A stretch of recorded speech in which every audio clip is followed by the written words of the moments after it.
The UK faces a terror threat perhaps greater than it has ever been. Despite its radical, male-led and extremist image in the media, the past 10 years have seen an estimated 140,000 British people embrace Islam, with 3/4 of these converts being women.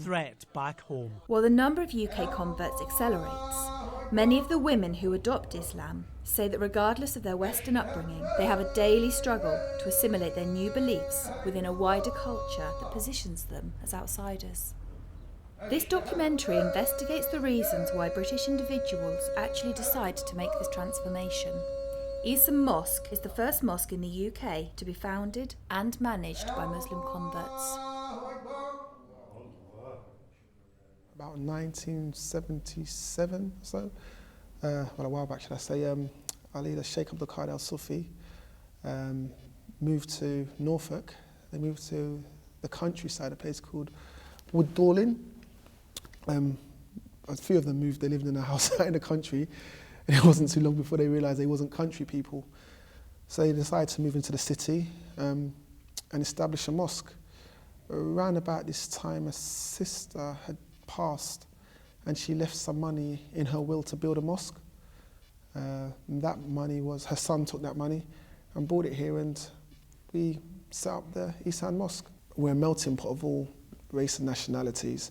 You know, we're not just West Africans, you know, Bangladeshis, Pakistanis, Arabs. We've got indigenous English people here, we've got Europeans, we've got West Africans, East Africans, South Africans. We've got lots of different race and nationalities, so really people that come in should feel comfortable at home, we like to think. And we've never known anyone to come in and feel uncomfortable amongst us. Well, about 11 or so years ago, I became interested in Islam. And very short version of the story is that it kind of took me about 2.5 years to actually convert. And during that time I read Quran, went to meetings, met with Muslim women, and then when I actually converted, I suddenly had no social life at all. It kind of vanished. There's like this huge thing that suddenly wearing a scarf, you kind of didn't fit in anywhere. And I'd had a really active social life. I'd been in a band, I'd done all sorts of things. So I, with a couple of other friends, decided that we would get together on a regular basis, just once a month. We would have a social event, we'd invite other Muslim women and other women, and just kind of, have something to eat, have a bit of fun, just do something really positive.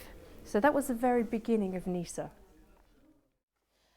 When we first meet new converts, they tend to be shy, apprehensive. They have this thing that, I don't know anything, how am I going to do this? Their belief tends to be strong, especially if they've converted. They're on a high, and they understand they've got this mammoth of a journey. I can't remember exactly how long it took me to decide to convert to Islam. It was a very gradual process. I had met a couple of Muslims.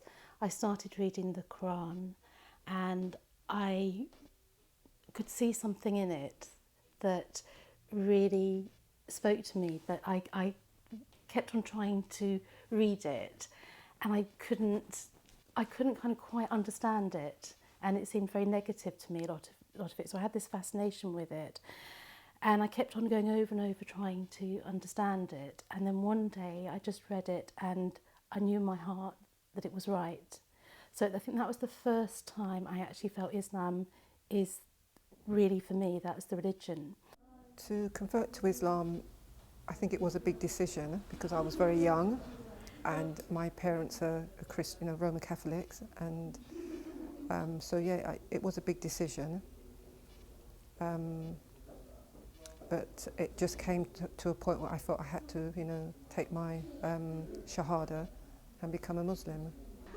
Initially when we set out, we didn't really have a particular aim other than to get women together and do something positive on a regular basis, because I really missed having a social life and being with friends and just doing something that I would normally do.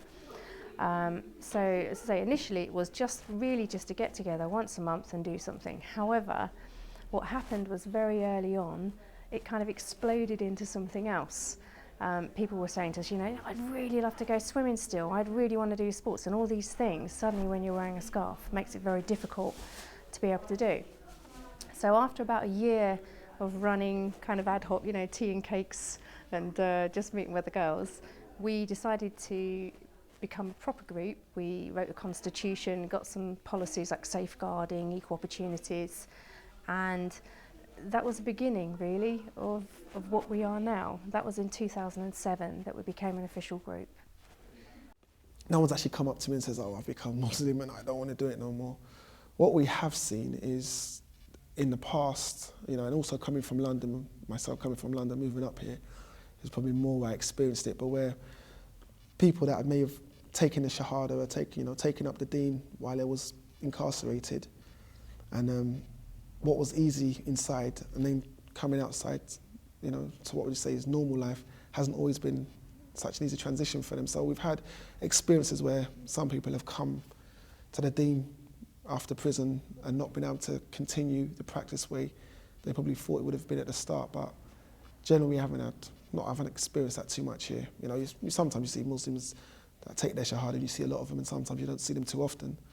But no one's actually come out and said, no, it's a problem, I don't want to do it no more. I think if it's anything like me, I was born in an era where you were taught about Christianity, you vaguely touched on Judaism, and that was it. So for me, I really knew nothing about Islam at all. And then when I found out, it was like, oh yeah, that's it. That's what I've been looking for. And I think a lot of people also, if you were to judge Islam by what was in the press, you wouldn't go near it. But if you have half a brain, it might make you open your eyes to question why there's such negativity against it in the press. So I think people, you know, like in my instance, it made me want to read, it made me want to find out more. And then when I started reading, it kind of gave me lots of answers to things that I didn't have before. For a new convert, one of the biggest problems we have is that the families are not receptive to it. Some are very supportive, but some families are not receptive, and that causes a lot of problems because the new convert can't relax, because what they think, my mum doesn't talk to me, my dad doesn't talk to me, they won't speak to me. So for us, as a support organisation, it's about working with them, working with their families to sort of explain that, look, this is actually your child is still the same person. It's something that, you know, when you make that decision to become a Muslim, then it somehow becomes a natural thing. You know, for me, the difficulty when I became Muslim was actually leaving my family, because obviously I love my parents and my family, and I think that was the hardest thing, really. My father is very against any formalised religion, and I've been interested in religions before, and he was always very negative. And I felt it was a big gap between me and my family. It was something so important to me, but I couldn't really share it with them. And so for quite a long time, things like Christmases were quite difficult. I was in a real turmoil. Should I go support my family or not? And I remember there was a Christmas when it was Ramadan, and that was really difficult. We still decided to go, but they adjusted everything. But I felt they were having to change things all the time. Friends, it was quite difficult. I had friends who were kind of quite strong feminists. I had friends who were quite, found quite a lot of things in Islam quite difficult, things like corporal punishment to accept. And I found that I had to just justify it quite a lot.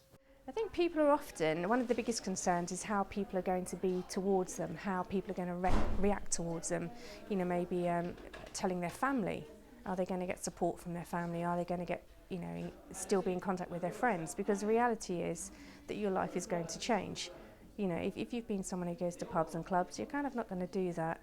It doesn't fit in with what Islam is about. So I think often people are quite apprehensive about how people will react to them. And especially maybe if you're employed, if you're in a job, how is your work colleagues going to react to it? Is it feasible for you to, you know, for instance, wear a scarf where you work? So there's lots of concerns often, and especially from young girls, as to how people will react to them. I used to remember when I used to see them and they used to see me, and I had a headscarf. They treated me, the same. But what I did do, I actually, continued my friendships with them, and I would invite them over to my house. So, it was something that I chose to do, not to say, right, I'm now converted, I'm a Muslim, and then no, I can't be friends with, it wasn't like that at all. I was actually quite open. The media's been giving it a lot of negativity, They've been very negative towards Islam, about women and how they've been suppressed, which isn't true. And Islam is a religion where women, are quite empowered, it's not a suppressed thing at all. So once a woman will see something like that, it will draw her closer to it. Islam protects women. So this is the reason why women are, finding the deen of Islam probably at a faster rate than men are, because it's really a religion for women and men. I feel Islam is portrayed in the media, the way it is now. It's because the Muslims have lost they have lost what Islam really is. I think there's a lack of understanding. I think that there's a lot of polarisation. I think in a lot of the negative aspects of Islam are portrayed in the media, and some of them I can see. I've had some very negative experiences myself, and I can actually understand sometimes why the negative elements are picked up on. I don't think the positive elements are as interesting to people. They're not as dramatic.